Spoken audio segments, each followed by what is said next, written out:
Hi, welcome to the Badass Breastfeeding Podcast. This is Dianne, your lactation consultant. And I'm Abby, the Badass Breastfeeder. And today's episode is brought to you by Original Sprout.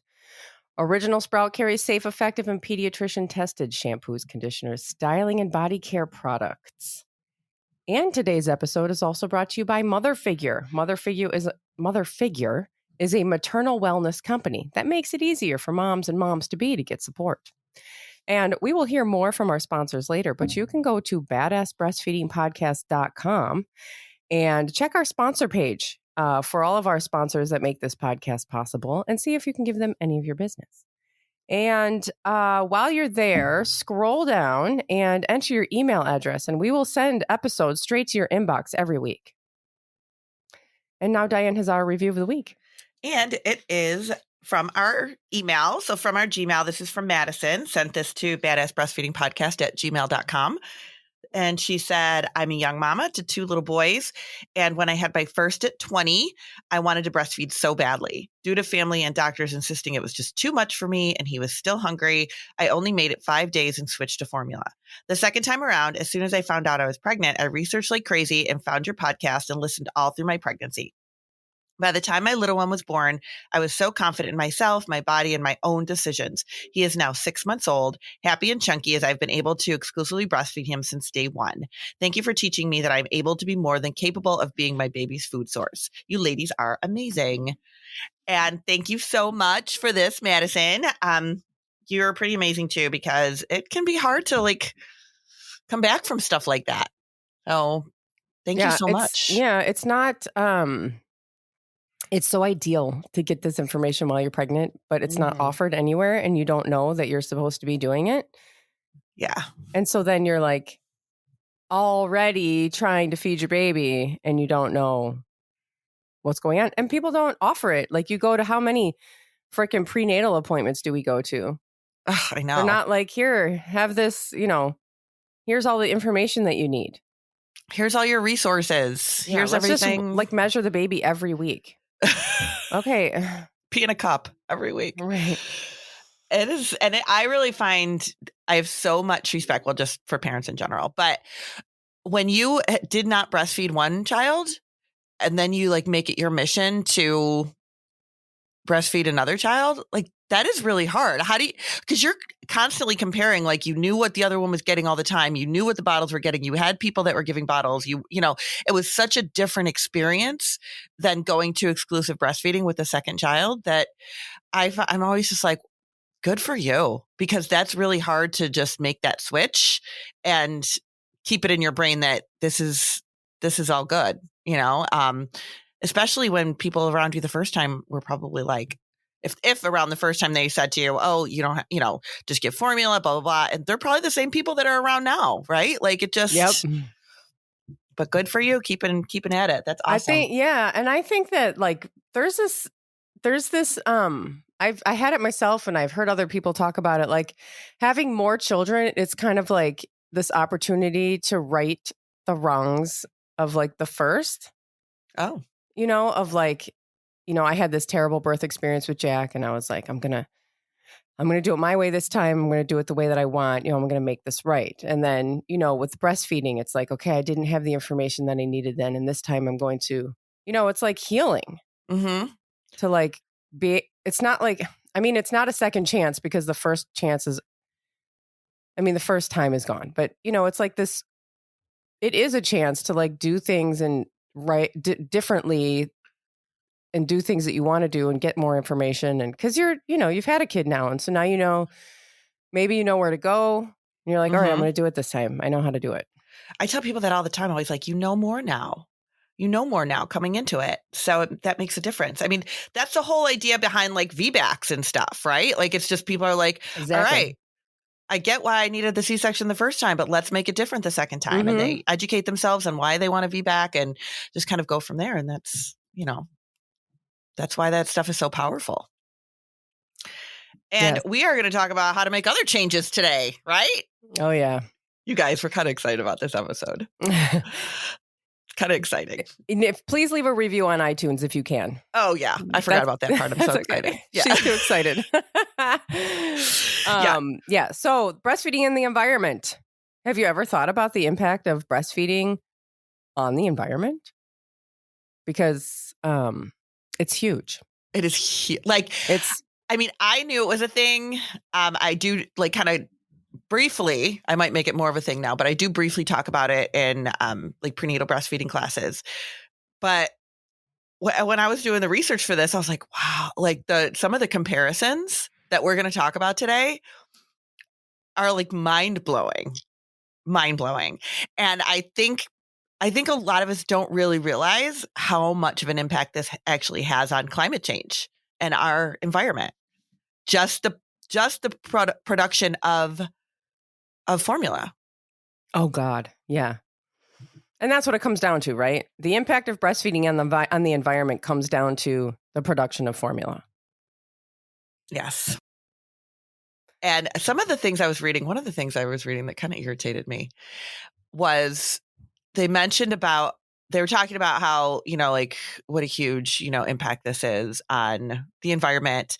And they were like, even when you take into account the extra calories that women need for breastfeeding, it's like, I know you probably just have to put that in there because this is a research study and you have to do a build up, but are we even going to count that? Like, does that even matter? That little 500 extra calories that we say is good to have, that doesn't impact our environment the way formula production does. No. And how does that affect the environment? I don't even understand. Well, because food production just affects the environment overall. So, well, okay, but people still have to eat. They have to eat, right? I mean, it's not like we can just stop producing food, right? But we can stop producing so much formula if we help people breastfeed. Oh my gosh, there's so much to talk about. Go. There's so much. She's like, go. Just shut up talking about how important this is. So, and I'm usually not like, I'm definitely somebody who's like, oh, the climate and, this is really important. This is really important. But I definitely know people who are very, very, very, like sustainable, like very big and sustainable, very big. And I will do it with some things, but I don't do it with everything. And I will admit it's because of convenience. And I know we've talked about things before of like, oh my gosh, use the paper plates if you need them, like stuff like that. And that's kind of how I am with things here. Don't hate me. I really love paper towels. Don't hate me. But you know what? I have said this before, and this is the point. It doesn't matter what the individual choices are of people. It's the corporations and these giant billion-dollar, trillion-dollar corporations that are producing all of this stuff, creating the need themselves, create, and they're the ones who are impacting the environment. It's not your slow flow toilet or your goddamn paper plate. Right. This is not what is killing the planet. And let me tell you, this planet is not in good shape. I mean, if people don't know that, you probably know that because it's talked around about a lot. But if you don't know, look into it because the ice caps are melting. Mm-hmm. It's not a good situation. It's not. One of the things that I read, I've two things I want to say, coming off of what you just said. But one of the things that I loved that I read that said, supporting breastfeeding and recognizing breast milk as an optimal element of the first food system also has benefits for society through its contribution of reducing climate change. As the shortest food chain, mother to child, breast milk is environmentally friendly than breast milk substitutes, which utilizes resource to produce, transport, and market. Nothing more needs to be said. I never really thought about it as the food chain, mother to child. That's our food chain. Yeah. That there's nothing in between there that needs any kind of energy or any kind of production or any, it's just, and that is so simple. That is so simply put. And I was just like, oh my God, that really is I never thought about it like that this is our food chain. Mm-hmm. One of how you were just saying, a lot of this stuff is made up. It's created is what I want to say. A lot of this is created. And several of the studies that I read were showing, and we're going to get into about exactly how much energy is put into creating breast milk, creating formula. But one of the things they said that was one of the biggest contributors to this is toddler formula. Oh, and I was like, when I read that first, I read that like I have like 4 or 5 studies sitting in front of me right now. But I read that in several of them. And one of them, the first one I read it and I was like, who actually needs toddler? Like, I know that some people I know that that's a thing. And I know that we have received it at the pediatrician's office that I work at. Like, of course we get samples or whatever, but I'm like, what? Like, I don't know anybody who's actually needed to because use it, right? Like, you can interrupt the breastfeeding relationship and then your baby is young and you need formula. Right. This is what they do. They destroy your breastfeeding relationship. They interrupt that. And so then they create this need for formula. But when you have a toddler, right. Why do you need that's toddler not formula? a need. Right. So they said so I was just like, why is this a thing? And I thought that was just me kind of selfishly going, this is stupid.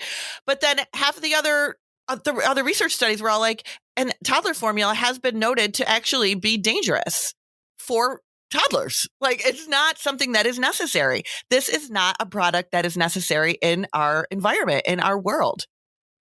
And it is one of the biggest contributors to environmental decline. And it is not something that we need at all, even a little bit. And that wasn't just me saying that, it was a research study. But I thought that. And then it said it in a research study, so I felt very powerful.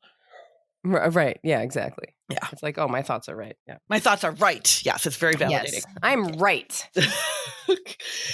All right. So how should we do this? Should we just like start talking about, like, I know we're already talking about it, but well, yeah. Actually, first thing I want to say, I wanted to start with this. I want to explain what the greenhouse effect is for anybody who is not aware, because you know what? I really didn't know myself. Like, I did know that they call it the greenhouse effect. And all the research studies that I was reading, they kept talking about the greenhouse gases. And I was like, what exactly is that? Like, in very simple terms, like, what exactly is that? And I found this great website actually from NASA called Climate Kids. And they talk about what it is and why, and they tell you all about it. And the short answer is the greenhouse effect is a process that occurs when gases in the Earth's atmosphere trap the sun's heat. This process makes Earth much warmer than it would be without an atmosphere. The greenhouse effect is one of the things that makes the Earth a comfortable place to live. But what happens is it's actually named after a greenhouse. And I didn't know either, that greenhouses, we know that like greenhouses are there to, where you grow plants and stuff, right? Like that's where, they grow plants. But in the greenhouse, it takes in the light of the sun and it keeps it there. It doesn't let the sun leave, or it doesn't let the warmth from the sun leave. And that's why the plants thrive there.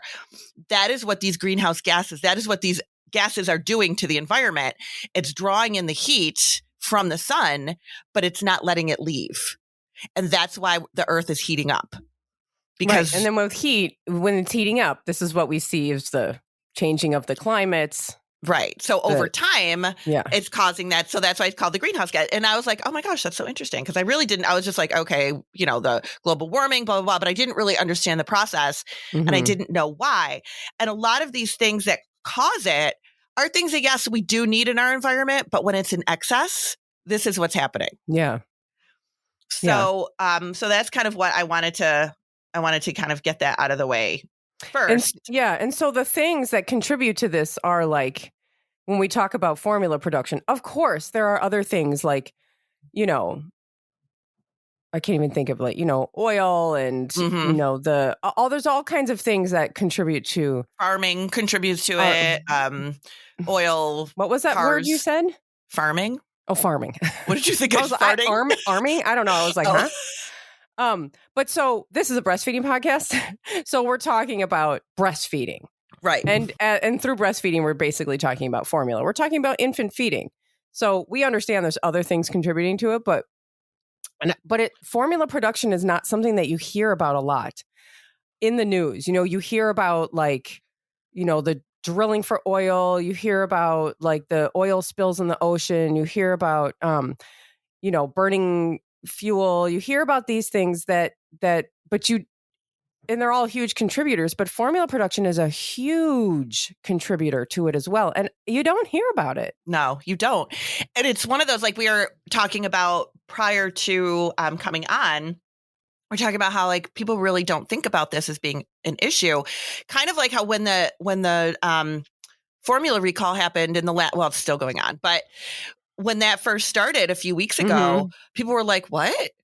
There's danger to formula? I mean, I absolutely have had people be like, there's expiration dates on formula? And it's like, we think it's a food and it's safe and there's no repercussion here because it's how our babies survive. But that's not always the case. Just like it is with human food, there's always, there's recalls, there's issues, there's production that happens with it, and the same thing if we talk about the little things with this, if we really want to start small, we can talk about how a lot of it is not recyclable material. Those cans of formula, talk about paper, like the production of formula. Talk about the water, the plastic, all the stuff that goes into producing formula. Because I don't think people don't think about that. It's like, oh, there's a can on the shelf just like everything else. Right. But what goes into making formula? A lot. Right? Like a lot. I mean, when you get right down to it, you've got, and they're milk-based, right? It's milk-based. So that's got to come from the dairy industry. It comes from the dairy industry, which we know is just filled with like fertilizers and all of this that are leaking into rivers, into our water supply. And that's contributing. That's a major, farming is just a major contributor to it. So one of the things I read here is research shows that feeding 1 million babies with formula for 2 years requires, on average, approximately 150 million cans of formula. Oh, my God. That ends up in landfills. Yep. That ends up in landfills. And that is, I mean, you've got the scoops, those little plastic scoops. You've got the plastic tops. You've got the metal cans. Like those things and the paper, all that stuff ends up in landfills. Millions and millions and millions of them. And that's stuff that, oh my gosh, this is a good one. No. A 2016 study found that emissions created by producing cow's milk formula from just 6 Asian Pacific countries, and that would be Australia, China, Malaysia, India, Philippines, and South Korea, generated 2.89 million tons of carbon dioxide, which was equivalent to driving more than 6 billion miles by car. Ew. 6 billion miles by car. And people are like, oh, get an electric car because it's so much better for the 6 billion miles by car. And that was a few years ago. Like that was, and it's just grown. Like the formula industry grows every single year. Oh, yeah. It is not like, okay, we're kind of like leaning back. Because a lot of times, like when I look up research studies, I want them to be current. And these ones that I am looking at are actually, they're current. They're all within the last year or two. But when they quote something from like 2016, I look at that and I'm like, it's even worse now because this industry grows every year. And they project, by 2025, it's going to be this, they're going to be this many billions of dollars, in formula industry. So it's not like, this is not something that's getting smaller by any means. No, and we should talk more after a break. Yes. We'll be right back. We'll be right back. Today's episode is brought to you by Original Sprout. Original Sprout carries safe, effective, and pediatrician-tested shampoos, conditioners, styling, and body care products produced and packaged in California, USA. The Tahitian collection includes Island Bliss shampoo, Luscious Island conditioner, Protective Protein Mist, and Tahitian hair oil. These are formulated with oils such as coconut oil, linseed oil, jojoba oil, mangango oil, and argan oil. These oils produce extra moisturizing to control frizz, prevent breakage, and restore dry and brittle strands, leaving your hair luscious, shiny, and soft. All of Original Sprouts products are paraben and phthalate free, safe for everyone, vegan, and cruelty free. They are not just for babies anymore. Check out the entire line at originalsprout.com and use code BADASS for 25% off your order. This Tahitian line is my favorite line and what I use from Original Sprout. So that's BADASS for 25% off. And today's episode is also brought to you by Mother Figure. Mother Figure is a maternal wellness company that makes it easier for moms and moms-to-be to get support. Mother Figure offers a directory that connects families with lactation consultants, doulas, pelvic floor physical therapists, and more nationwide. A magazine that spotlights real mom stories and need-to-know info from experts. And maternity clothing that's beautiful, functional, and machine washable. Mother Figure's multitasking maternity bra is a hands-free pumping, nursing, and everyday bra that's been featured in Romper, Parents, and Scary Mommy, and more. It's Ucotex certified and has been called one of the best nursing and pumping combo bras on the market. You can check it out at shop.motherfigure.com and use code BADASS for 25% off your purchase. We had been previously saying 15% off, but it is 25% off with code BADASS at shop.motherfigure.com. So if you haven't used the code, use it now. BADASS for 25% off. And the sponsors that we talk about today and every day can be found in our show notes under this episode at badassbreastfeedingpodcast.com. Our show notes will also include further information about things we talk about in this episode. And also at badassbreastfeedingpodcast.com, you'll find all of our breastfeeding resources, all of our other episodes, and information about scheduling your very own one-on-one online lactation consultation with Dianne. Yes. And we'll talk all about the climate change problem. Yeah. So one of the things that I found came from, and the kind of the cool thing is like a lot of these research articles cover different places all over the world. So this isn't just like, oh, okay, in America, we think this is a huge issue. This is like a problem everywhere. Everybody's acknowledging it. And one of the research studies I found was from the UK. And this is like in the British Medical Journal. And I'm just going to read some of this because it's pretty interesting. It says, for the UK alone, carbon emission savings gained by supporting mothers to breastfeed would be adequate to taking between 50,000 and 77,000 cars off the road each year. Wow. Right. That's a big. The food industry, particularly dairy and meat production, contributes to about 30% of global greenhouse gases. Most formulas are based on powdered cow's milk.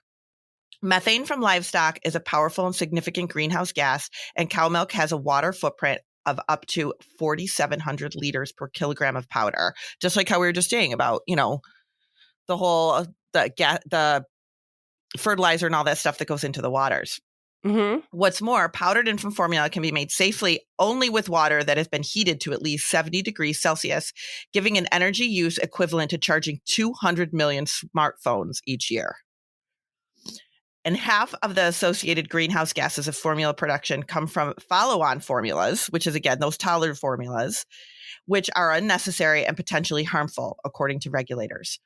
In terms of waste, a 2009 study also showed that 550 million infant formula cans, comprising 86,000 tons of metal and 364,000 tons of paper, are added to landfills every year. As a powdered cow's milk formula is nutritionally inadequate for a developing infant, formula is supplemented with additives such as palm, coconut, rapeseed and sunflower oils, fungal, algae, and fish oils, and minerals and vitamins. Although it remains unclear whether these supplements are nutritionally and developmentally adequate, their production has an undeniable effect on the environment.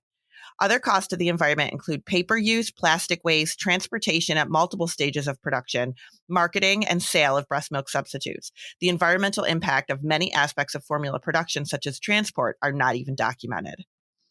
So, like, all of this stuff is an issue before we even talk about how it transports to places. Yeah. And, I think it's interesting because if you look around the United States, which is where I am, and you are, and not all of our listeners are here in the U.S., mm-hmm. but if you're in the U.S., you would think, breastfeeding is kind of like making a comeback. The numbers are getting better. Like, you hear about it more, you see more, kind of. But this is not the case, especially in the rest of the world, especially in Asia. I think breastfeeding is on a drastic decline in parts of Asia, and formula. There's an article here. I don't want to scroll up because I'll lose. I'm going to read the thing first and then I'll scroll up and tell you where I found it. It says, now where is it? Oh, it says 2/3 of babies in the world are fed formula. Yeah. 2/3. It's a lot.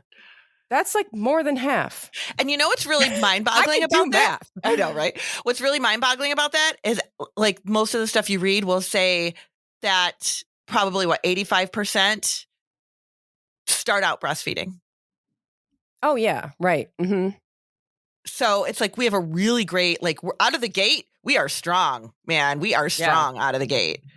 And then when you add in returning to work, you add in, problems, you add in lack of support, you add in, formula pushers and, all of this stuff. You end up with 2/3 of the babies on formula. 2/3 globally. It's unbelievable.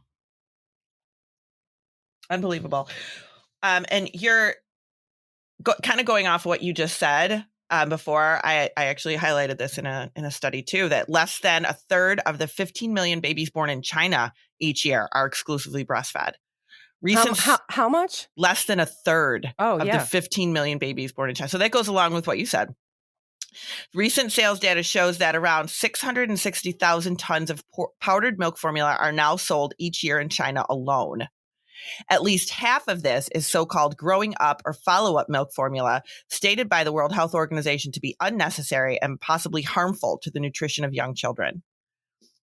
Well, this is what formula companies do, because formula companies, in America, we don't follow the WHO code. The WHO code is a code that restricts and regulates the advertising of formula. And the United States doesn't follow that at all.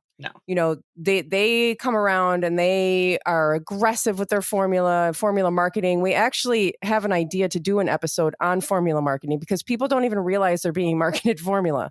Oh my God. Because somebody said to me, I hear all these people all the time, well, I'm not affected by formula marketing. I never felt like formula is being pushed on me. And it's like, that's not you just don't know where it's coming from. So the marketing here is very aggressive. And I'm talking about in the United States, but you go around the globe and it is like, and these are American companies. Mm-hmm. They are extremely vicious. I mean, they're creating a need for formula in these countries in Africa where they don't have access to clean water. And people are feeding their babies formula when they have perfectly clean breast milk to feed them and selling them formula. They don't have clean water. Babies die. Then they can't afford it. So then they are, watering it down to try to make it stretch to last longer. I mean, it is straight up evil. Mm-hmm. And we've already done an episode. I'm not going to waste my time talking about how, people need formula and, we don't judge. Like, we did a whole episode on that. I understand that formula is sometimes needed, but on this scale, this aggressive marketing is not okay. And it kills people. Like, people are literally dying because of it.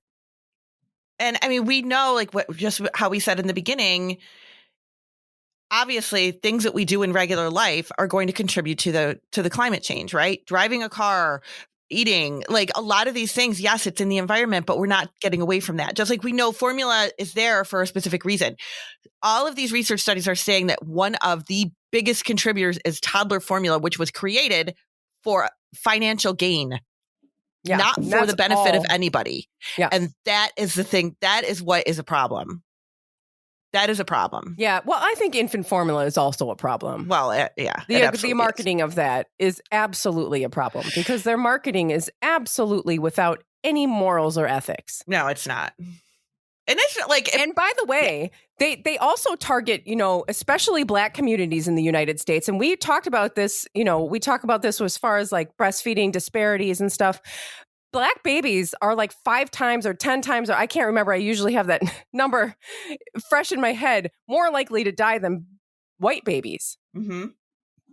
And this is why, like, there's such a push to get to bring, breastfeeding into the Black communities and bring them breastfeeding support because their babies are dying.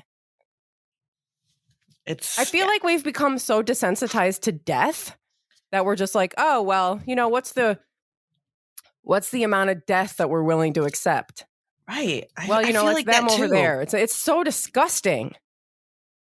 I mean, it really is.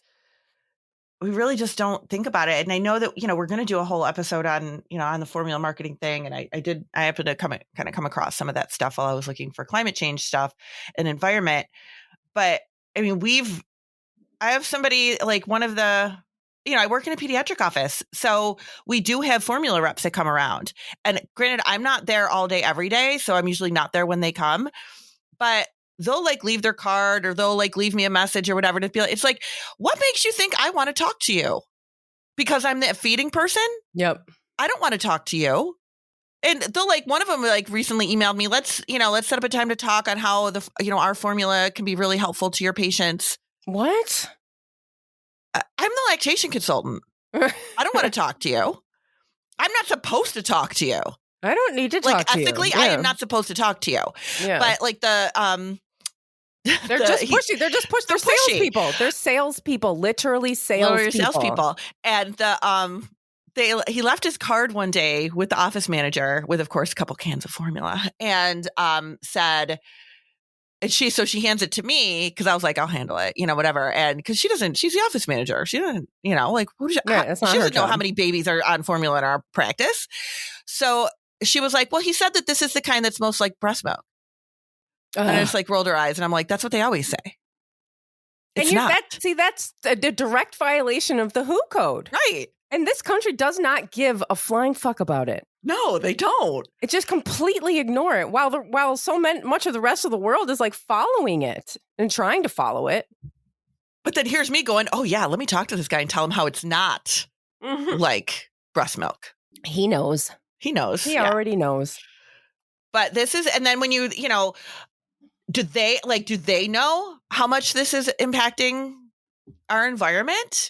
The corporations absolutely know. That's why they have lobbyists to try to fight against these, regulations and stuff that could be put on them. We could have regulations put on the, amount that's, allowed to be produced, the ways that it's produced, but they have people that work for them to directly fight against that stuff. Because it would hurt their financial gain.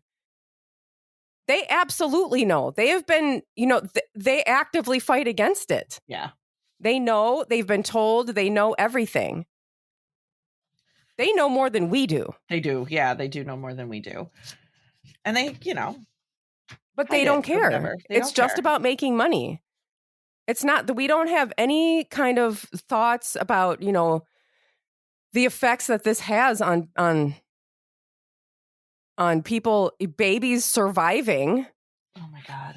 For just through infancy, and then how the effects that using formula, mostly not breastfeeding, not giving breast milk, is how that affects your health for the rest of your life.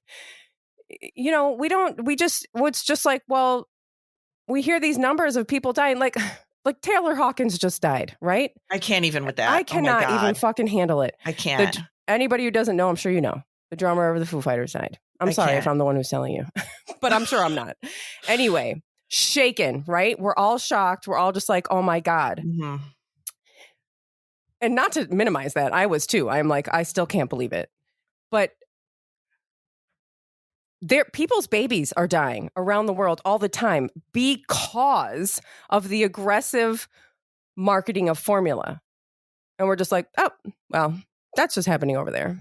Well, that happens in like poorer communities or like right. That's countries. The thing. Yeah, that happens in other places. That doesn't happen here. No, it's like, so what? It was like our view of death and our knowledge. Like, we're not told this. We're not told that what damage. Of course, they try to hide as much as they can the damage that's being done.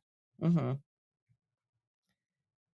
And then it's really like it's so scary with this most recent recall.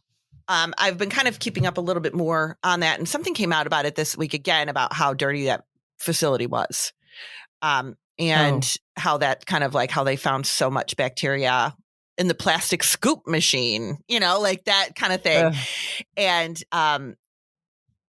people, this is not the first time that this has happened. There was an outbreak. I think it wasn't that long ago.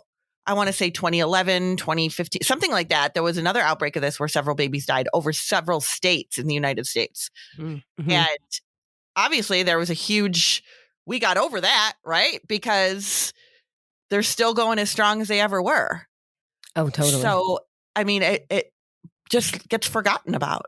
Yeah, and they do have lawsuits that come up against them, and All the it's time. just it is considered just the price of doing business. Mm-hmm. They have they budget for people dying. Yeah. Oh yeah, we know that a certain amount of people are going to die from our product, so here's our budget for that. And when that happens, just pay them off. We'll just pay them out. So one of the studies that I read, I feel like we've gotten away from the environment. I know we kind of with my rant, but it kind of all goes together, totally right? Goes like together. It just all goes together. Absolutely. Because this is the thing is that the more that they market, the more that they get people on their product, the more that they're producing, and the more is like, of how we talked about the production of it and the transportation of it is just contributing to all of those things that we see happening in the environment. One of the other things that they mentioned here was sterilization of formula. And they said as necessary as it is. And we know that powdered formula is not sterile. That is not a sterile product. But the liquid formulas are. And so sterilization, as necessary as it is, adds significantly to post-factory environmental costs, which also include post-manufacture transportation, preparation, and waste. The implication is that feeding an infant on milk formula for 6 months instead of exclusive breastfeeding requires 21 grams of formula and adds over 200 kilograms of CO2 for greenhouse emissions, which is a lot if anybody isn't following the math. But that's a huge part of the greenhouse gas.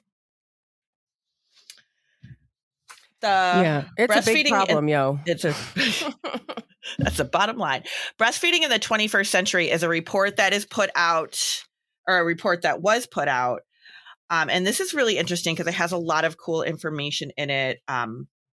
Obviously all about, breastfeeding in the 21st century. But one of the things that it says in here is, breast milk is a natural renewable food that is environmentally sound and produced and delivered to consumer without pollution, unnecessary packaging, or waste. In contrast, breast milk substitutes leave a large ecological footprint, requiring energy for manufacturing, materials for packaging, fuel for distribution, and water and toxic cleaning agents for daily preparation. In the U.S. alone, 550 million cans, 86,000 tons of metal, 364,000 tons of paper annually used to package breast milk substitutes end up in landfills.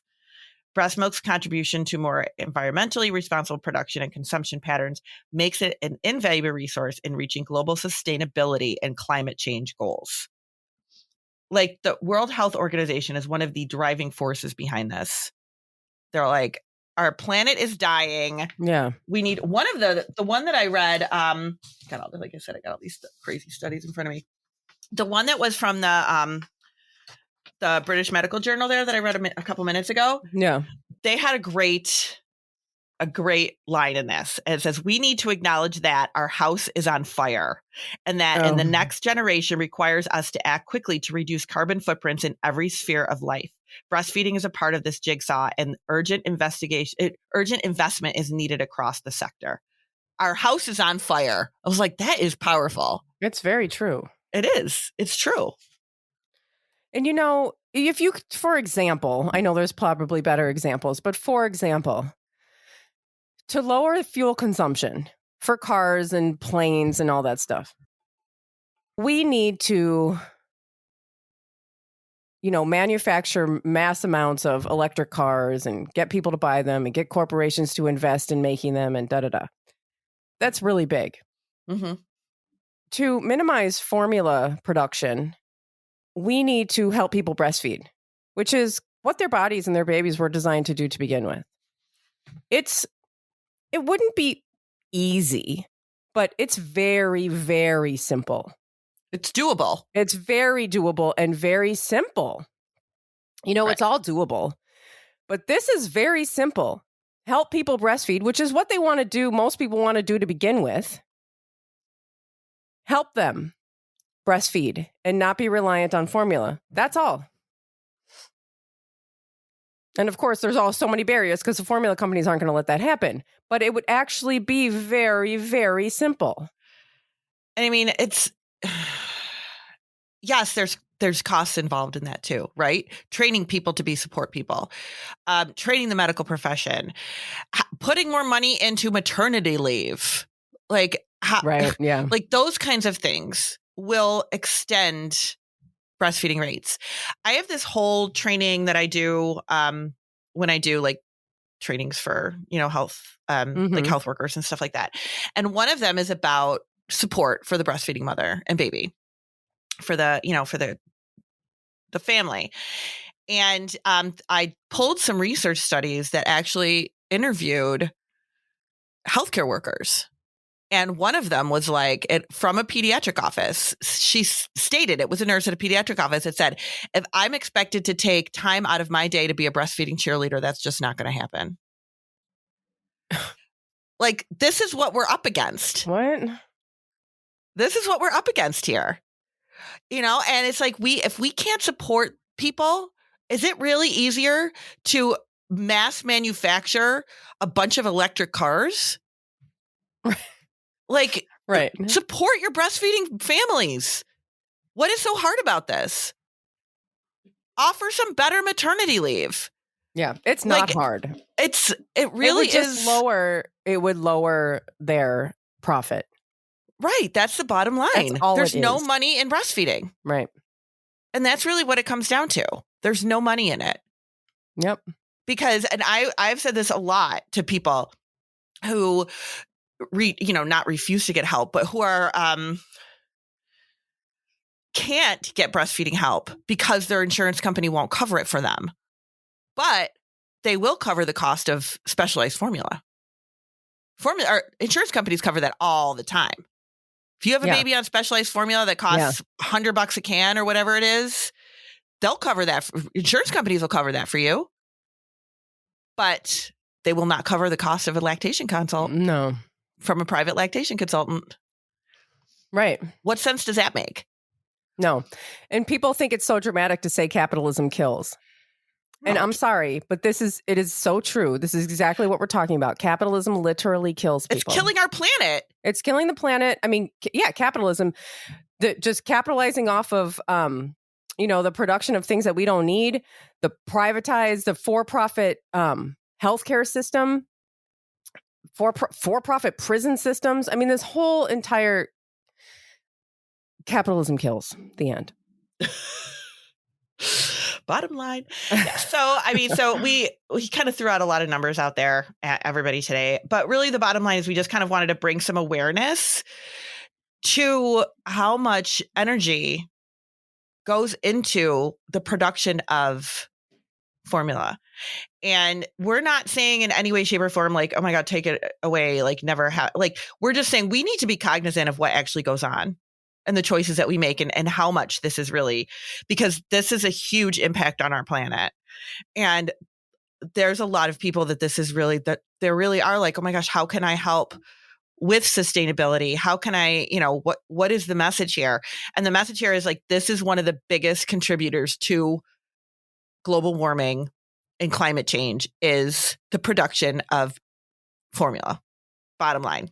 Right. And vote for people that believe in putting in restrictions for these companies. Yeah. Yeah. And that's it. Thanks for listening. More. There's so much more. Yeah. We won't subject you all to that. We'll put all the studies in the show notes, yeah, right? We'll put it in the show notes if you want to look at it and, like use it or whatever, because it is really, it's really interesting. It is really interesting. It's shocking. Mm-hmm. It is just shocking. Yeah, it is. So thanks for listening. Thank you. Bye. Bye.